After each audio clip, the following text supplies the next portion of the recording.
राज्याच्या मुख्यमंत्री पदाबाबत तिढा सुटण्याची शक्यता। देवेंद्र फडणवीस, एकनाथ शिंदे आणि अजित पवार आज अमित शहांसोबत बैठक घेणार। विनोद तावडे आणि अमित शहांची भेट। राज्यातल्या मुख्यमंत्रीपदासंदर्भात तावडे आणि शहांमध्ये चर्चा। मराठा चेहरा नसल्यास होणाऱ्या परिणामांविषयी चर्चा केल्याची सूत्रांची माहिती। केंद्रीय गृहमंत्री अमित शहा मसुरी दौऱ्यावर नागरी सेवा अधिकाऱ्यांच्या दीक्षांत समारंभाला संबोधित करणार, त्यामुळे राज्याबाबतची बैठक रात्री होण्याची शक्यता। दिल्लीत अमित शहांसोबतच्या बैठकीत एक मुख्यमंत्री आणि 2 उपमुख्यमंत्री ठरणार। अजितदादांची माहिती। या बैठकीत मंत्रिमंडळाचा फॉर्म्युला ठरणार का, पाहणं महत्त्वाचं।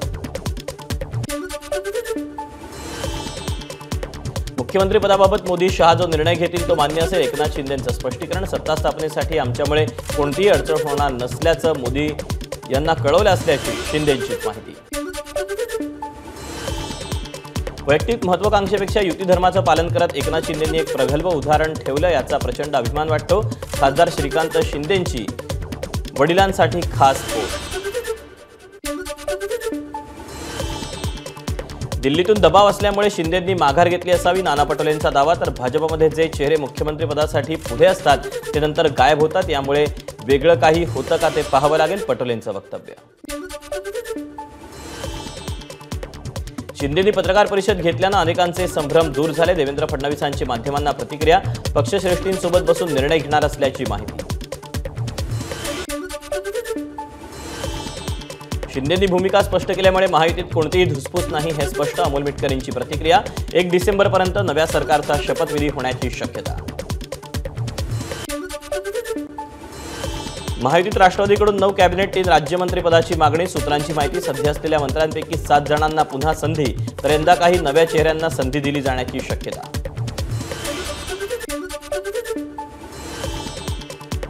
शिवसेना खासदारांनी दिल्लीत केंद्रीय गृहमंत्री अमित शहांची घेतली भेट। राज्यातील सत्ता स्थापनेच्या पार्श्वभूमीवर झालेल्या बैठकीला महत्त्व प्राप्त। अमित शहा आणि पंतप्रधान नरेंद्र मोदी यांनी कष्ट घेतल्यानं निवडणुकीत विजय मिळाला, त्यांचे आभार मानण्यासाठी भेट घेतल्याची शिवसेना खासदार नरेश म्हस्के यांची माहिती।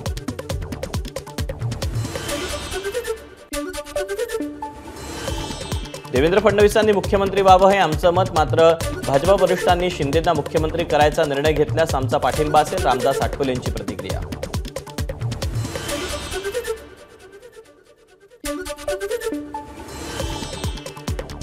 फडणवीसांचा मुख्यमंत्री होण्याचा मार्ग मोकळा होताच त्यांच्या निवासस्थानी गर्दी। नागपुरात कार्यकर्त्यांनी फुल आणि बुके घेऊन फडणवीसांना शुभेच्छा देण्यासाठी केली गर्दी।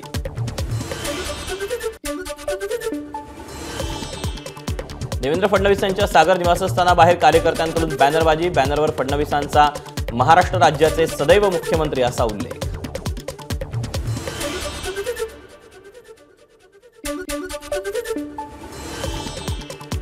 अजित पवारांना पहिल्या 2.5 वर्षासाठी मुख्यमंत्री करा। राजमाता जिजाऊंना दुग्धाभिषेक करत राष्ट्रवादी कार्यकर्त्यांची मागणी। आमदार मनोज कायंदे, जिल्हाध्यक्ष नाझीर काझी यांनी शेकडो कार्यकर्त्यांसोबत केला दुग्धाभिषेक। मनसे अध्यक्ष राज ठाकरे आज पुण्यातील मनसे कार्यालयात कार्यकर्त्यांच्या भेटी घेणार, तर पराभूत झालेल्या पुण्यातील उमेदवारांसोबतही राज ठाकरेंची बैठक।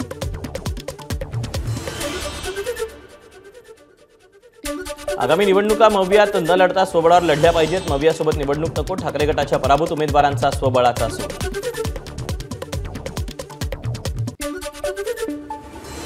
निवडणूक कशी लढवायची हा ज्या त्या पक्षाचा प्रश्न असतो, प्रत्येकाला आपला विचार मांडण्याचा अधिकार। ठाकरे गटाच्या स्वबळाच्या नाऱ्यावर पटोलेंची प्रतिक्रिया। स्वबळावर लढण्याबाबत ठाकरेंची भूमिका कदाचित स्थानिक स्वराज्य संस्था निवडणुकीबाबत, मुंबई महापालिकेबाबत असेल, आमदार रोहित पवार यांची प्रतिक्रिया।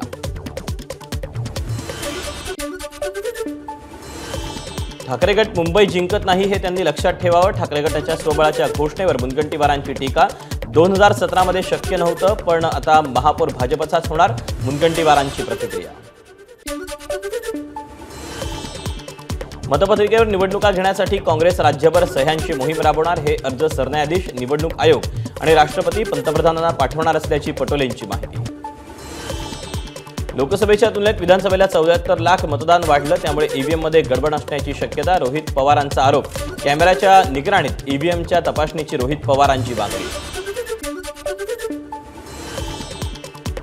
पराभव झाला की तो ईव्हीएमच्या माथी मारायचा. विरोधकांच्या टीकेवर अजित पवारांची प्रतिक्रिया. विरोधकांचे ईव्हीएमवरचे आरोप अयोग्य असल्याची ही टीका. सुप्रिया सुळे रोहित पवार निवडून आले तेव्हा पवारांनी ईव्हीएम विरोधात भूमिका का मांडली नाही. सुधीर मुनगंटीवारांचा सवाल. काहीतरी कल्पनेपलीकडचं घडलं. जनता आमच्या सोबत राहील आणि लवकरच विरोधकांचा भांडाफोड होईल. बाळासाहेब थोरात यांची ईव्हीएम प्रकरणी प्रतिक्रिया. विधानसभेचा निकाल सेट होता. ईव्हीएम शिवाय हा निकाल अशक्य. मनसेच्या अविनाश जाधवांची टीका. अमेरिकेत बॅलेट पेपरवर मतदान होतं तर इथे ईव्हीएम कशाला. जाधवांचा सवाल. ईव्हीएम विरोधात सांगलीच्या विटा शहरात राष्ट्रवादी शरद पवार पक्षाचं आंदोलन. ईव्हीएम हटावचे नारे देत कार्यकर्त्यांची घोषणाबाजी. नेता निवड आणि इतर नेमणुका मल्लिकार्जुन खरगे करणार अशा प्रकारचा काँग्रेसच्या बैठकीत प्रस्ताव. बॅलेट पेपरवर निवडणूक झाली पाहिजे असं सर्वांचं मत. आमदार अमीन पटेल यांची माहिती. मिटकरींच्या एक्स पोस्टवर पार्थ पवार संतापले. मिटकरींनी मीडियाला बाईट देऊ नये. पार्थ पवारांचा मिटकरींना इशारा. तुम्ही पगारावरील शिपाई आहात असा टोला मिटकरींना नरेश अरोरांनी लगावला होता. आदिती तटकरे यांच्या बापानं केलेल्या पापामुळे माझं मताधिक्य घटलं. आमदार महेंद्र थोरवेंची सुनील तटकरेंवर सडकून टीका. तटकरेंनी माझ्या विरोधात अपक्ष उमेदवार दिल्याचा थोरवेंचा आरोप. एक नरेटिव्हच्या डायरेक्टर सुप्रिया सुळे. आमची महायुती मजबूत आहे. सरकार स्थापनेची काळजी करू नका. जनतेनं तुम्हाला का नाकारलं यावर चिंतन करा. रुपाली चाकणकरांचा सुप्रिया सुळेंना टोला.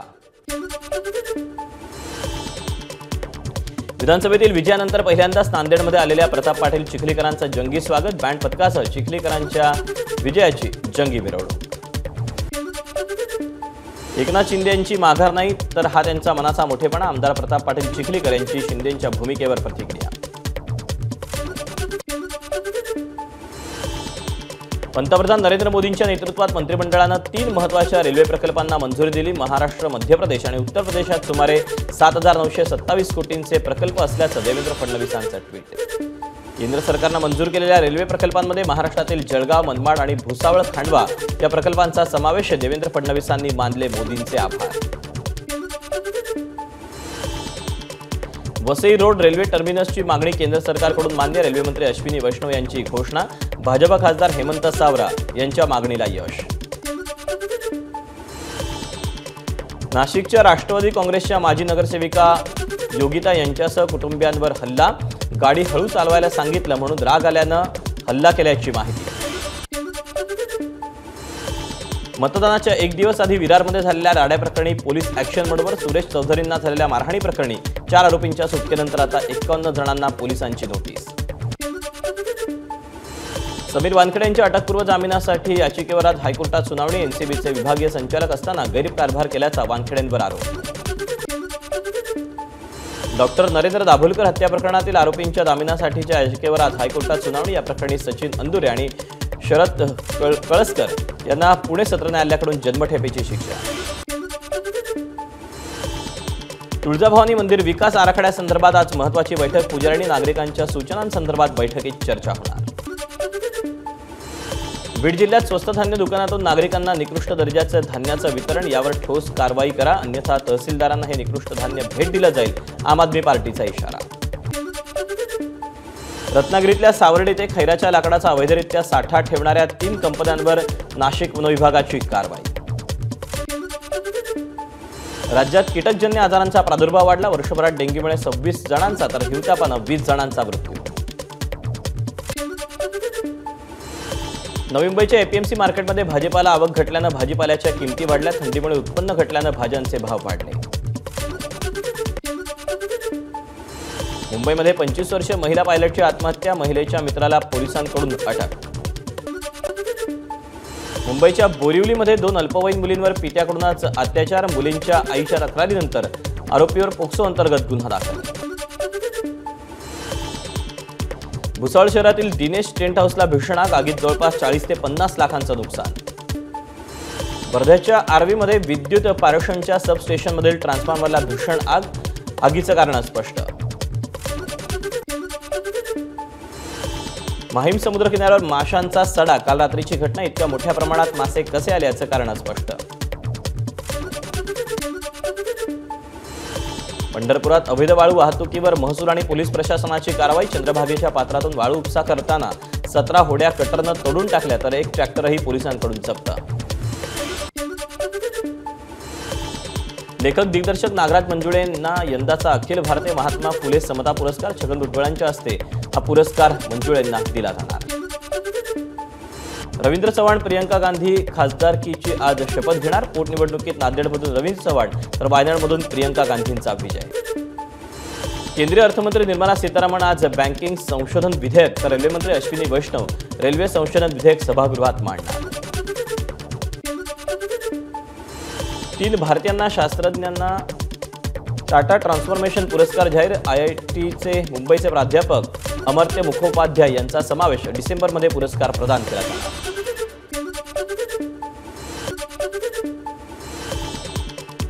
कर्नाटकमधील सर्व शाळा आणि महाविद्यालयांमध्ये राज्यघटनेच्या प्रस्तावनेचं वाचन अनिवार्य। मुख्यमंत्री सिद्धरामय्या यांचा निर्णय। 2024च्या पहिल्या 9 महिन्यात भारताला सायबर फसवणुकीमुळे अंदाजे 11,333 कोटी रुपयांचं नुकसान। भारतीय सायबर क्राईम कोऑर्डिनेशन सेंटर या गृह मंत्रालयाच्या विभागानं गोळा केलेल्या आकडेवारीमधून धक्कादायक माहिती समोर। तैवानच्या हवाई हद्दीत चीनी विमानांची सलग 3ऱ्या दिवशी घुसखोरी। अमेरिकन विमानांवर नजर ठेवण्यासाठी चीननं जहाजही तैनात केली। बांगलादेशच्या माजी पंतप्रधान खालिदा झियांची भ्रष्टाचार प्रकरणातून निर्दोष मुक्तता। झिया या गेल्या अनेक दिवसांपासून गंभीर आजारामुळे त्रस्त। इस्कॉन ही धार्मिक कट्टरपंथी संघटना। बांगलादेश सरकारची न्यायालयात माहिती। इस्कॉनवर बंदी घालण्यात यावी यासाठी उच्च न्यायालयात दाखल करण्यात आलेल्या एका रीट याचिकेला उत्तर देताना बांगलादेश सरकारचा उल्लेख।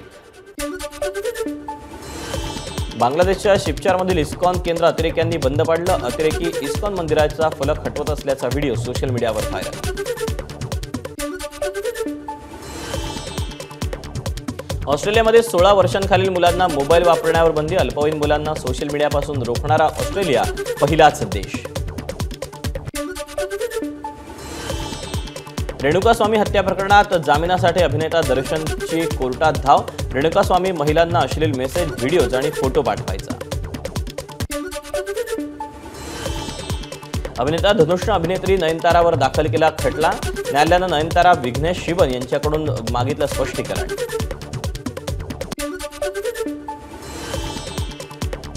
अल्लू अर्जुनच्या बहुचर्चित पुष्पा 2 द रूलचं चित्रीकरण पूर्ण। अल्लू अर्जुननं सोशल मीडियावर चित्रपटाच्या शेवटच्या दृश्याचा टाकला फोटो। अभिनेत्री शोभिता धुलीपाला आणि तेलुगू अभिनेता नागा चैतन्य यांचा 4 डिसेंबरला विवाह सोहळा। काही दिवसांनंतर हा विवाह सोहळा नेटफ्लिक्सवर दाखवला जाणार। लखनौमध्ये सुरू असलेल्या सैद मोदी आंतरराष्ट्रीय बॅडमिंटन स्पर्धेत महिला एकेरी प्रकारात PV सिंधूचा दुसऱ्या फेरीत समावेश। भारताच्या अनमोल खरब हिचा 21-17, 21-15 असा तिनं केला पराभव। ABP माझा, उघडा डोळे बघा नीट।